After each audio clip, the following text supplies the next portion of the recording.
የሀገራችንን ዳር ለመጠበቅና ለማስከበር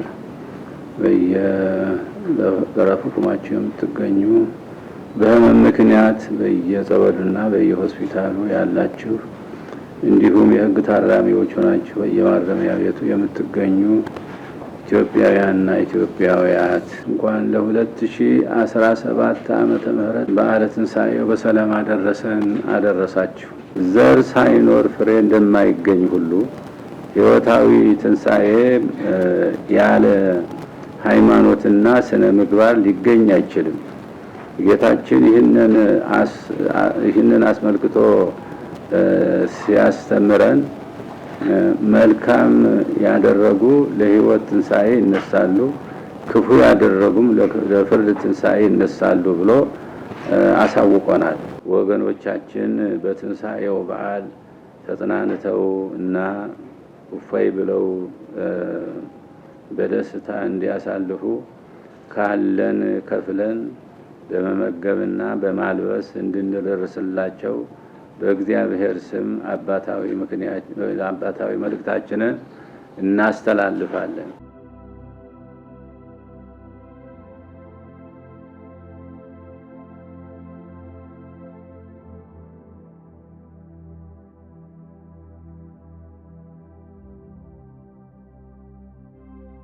መላው ምዕመናንና የሀገራችን ሕዝቦች በመላው ዓለም የምትኖሩ ኢትዮጵያውያንና ትውልደ ኢትዮጵያውያን በሙሉ ቸርነቱ የማያልቅበት አምላክ ሁላችሁንም በሰላም ጠብቆ እንኳን ለ2017 ዓመተ ምህረት ለብርሃነ ትንሣኤው በሰላም አደረሳችሁ አደረሰን። በዚህ በትንሣኤ በዓል መላው ምዕመናን ልናደርገው የሚገባን የተቸገሩትን ወገኖች በመርዳትና በመተሳሰብ ያዘኑትን በማጽናናትና በማሰብ እንድታከብሩና ደስታቸውንም ፍጹም እንድታደርጉ ጸጋችሁንም እንድታበዙ አደራ ማለት እንወዳለን። የሰላም ባለቤት ጌታችን ኢየሱስ ክርስቶስ በዓሉን የደስታና የምሕረት በዓል ያድርግልን። ለሕዝቦቻችንና ለሀገራችንም ሰላሙን ይስጥልን። እግዚአብሔር ሀገራችን ኢትዮጵያን ለዘላለም ይባርካት።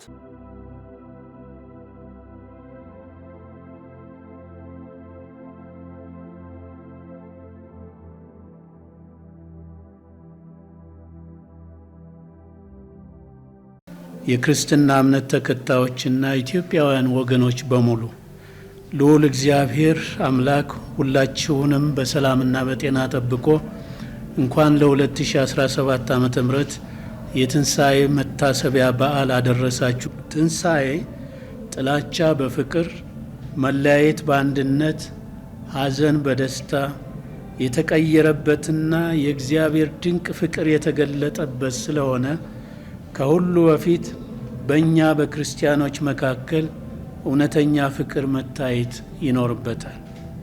ትንሣኤ የተጣሉ የሚታረቁበት፣ የተራራቁ የሚቀራረቡበት እንዲሁም በያለንበት ታርቀን በማስታረቅ መልካም ምሳሌነታችን ጎልቶ እንዲታይ ያስፈልጋል። በየቤታችን የትንሣኤን መታሰቢያ ዕለት ስናከብር ከተቸገሩ ወገኖቻችን ጋር ያለንን በማካፈልና የክርስቶስን ፍቅር በማሳየት እንዲሆን አደራ እያልኩ የደስታና የሰላም በዓል ይሆንላችሁ ዘንድ ጸሎቴና ምኞቴ መሆኑን ስገልጽ በታላቅ አክብሮት ነው።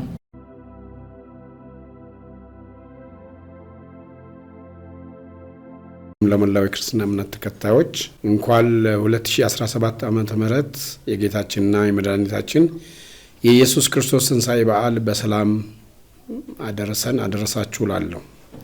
የትንሣኤውን በዓል በምናከብርበት ጊዜ ጌታችን መድኃኒታችን ኢየሱስ ክርስቶስ የሰው ልጆች ለማዳን የተጓዘበትን የትህትና መንገድ፣ የመከራ የስቃይ ጎዳና ከዚህም ጋር ስለኛ ሕይወት የከፈለውን መስዋዕትነት በማሰብ ጭምር ነው። ለሌሎች ምሕረትና ይቅርታ መለመንን፣ እኛም የበደሉን ካሉ ይቅር ማለትን እንደ ግለሰብም እንደ ቤተሰብም እንደ ሃይማኖትም እንደ አገርም እነዚህን ነገሮች እሴታችን ገንዘባችን ማድረግን መማር አለብን። የትንሣኤው በዓል እግዚአብሔርን የምናከብርበት፣ ሰዎችን ደግሞ የምንወድበት፣ በጉዳት ውስጥ ያሉትን ሰዎችም ሕይወት የምናንጽበት እንዲሆን እመኛለሁ። መልካም የትንሣኤ በዓል።